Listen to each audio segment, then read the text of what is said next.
The Pathways to Success proposed rules changes have a couple of really major concerns, and I think the biggest one is really the impact not on folks like me who've been in the program for 5 years, but it's on those who are either new entrants or who are considering getting in. So two things. Number one, the accelerated pace to taking downside risk, the proposal of it being 2 years, is just not viable at all.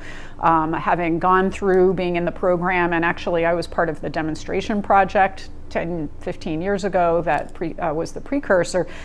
You don't even know your first year performance until after the time that you would have to commit to taking downside risk in year 3. That's just not viable from any, let alone have any cash flow. It's certainly not viable from a sort of responsible business due diligence kind of perspective.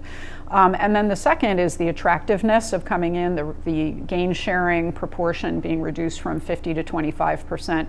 I can say with absolute certainty if those two rules had been in effect, and with the lack of ability to do things like a Medicare Advantage plan can do in terms of benefit design, in terms of risk adjustment, there's no way we would have gone into the program. And we're one of the biggest ACOs in the country, and we are committed to this model. I personally believe that it's capable of driving broad change across the country in a way that niche programs really can't do. So my biggest concern is really that if we focus just on, well, the program will just serve a couple of high-performing ACOs, you're going to have, a great program that nobody's in, and that's a real concern. There are other smaller issues around operational things like the beneficiary notifications, going backwards on that, but I really think holistically for the country, the proposed rules are going to result in a step backwards on the path to value.